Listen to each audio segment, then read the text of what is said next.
So the great Mark Levin said on his Sunday night TV show that Joe Biden should be impeached because of his open border policy. Joining me now is Georgia Congresswoman Marjorie Taylor Greene, who has a soft spot in her heart for that argument, as I do. Marjorie, welcome back to the show. Here's what Mark said. We just took a clip out of it. Take a listen, please. You want a successful impeachment? Then prioritize it properly. And when it comes to Joe Biden has purposefully, intentionally violated dozens of federal immigration laws, federal statutes passed duly by Congress and signed by prior presidents. He has undermined them by his actions, by his directives, by his executive orders. He's undermined them through his cabinet, the Department of DHS. The mayhem that has been created in this country is unimaginable.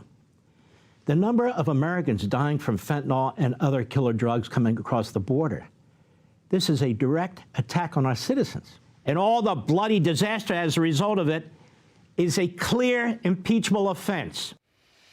I mean, I think there's as good a case on impeachment coming from this border collapse, particularly with respect to destroying American sovereignty, Marjorie, as there is in some of the other issues. I mean, he broke the law on student loans. He's probably breaking the law on influence peddling. But I know you've made this case, and so I wanted you to react to what Mark Levin said.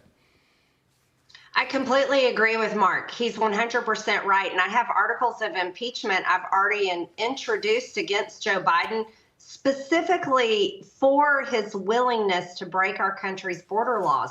And now with the height of the invasion that's happening every single day, to the point where they're actually pulling Federal Bureau of Prison employees, TSA workers. They're pulling everybody out of the federal agencies to go down there and help Border Patrol agents that are completely overwhelmed by the thousands and thousands of people pouring across the border every single day. Larry, it's to the point we have to impeach Joe Biden. If we don't impeach Joe Biden, we have got to start talking about a very serious word, and I'm going to call it treason. This administration is guilty of treason because over 10 million people have poured across our border, and there's over 1.8 million gotaways with terrorists, criminals, rapists, murderers, child predators, and child sex traffickers, drug traffickers, cartel, and God knows who else. Larry, it is outrageous. They need to send the U.S. military down there to defend our border because that is the constitutional duty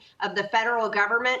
But Joe Biden should be impeached, and we should start talking about treason. You know, it's just, I mean, the aiding and abetting of people coming in illegally from terrorist countries or terrorist-sponsored countries is a big deal. The Bidens may not think it's a big deal, but most of the rest of us think it's a very big deal. And that is a derelict of his duty, it just seems to me. Whether it comes to impeachment, I don't know, but it is derelict of his duty. And you can't gloss over that. He's beyond derelict of duty. It's gotten to the point where you can't deny these videos. And there's people coming from China, Russia, Africa, the Middle East, known terrorist countries, and they're all military-aged men. And then you see videos of them carrying drugged children. It'll be a group of men, and they're carrying drugged children across the border, claiming that those are their children. They're absolutely not their children. This is outrageous. And then we've got the Democrats who claim they always care about migrant children. Well, there's over 85,000 missing migrant children in the United States. Got it, Joe. And the New York Times even reported last year that they are being used as child labor. Marjorie. I mean, what in the world are we going to do, Larry? Marjorie Taylor Greene, happy holidays. Spot on. Thank you, as always. Appreciate it very, very much.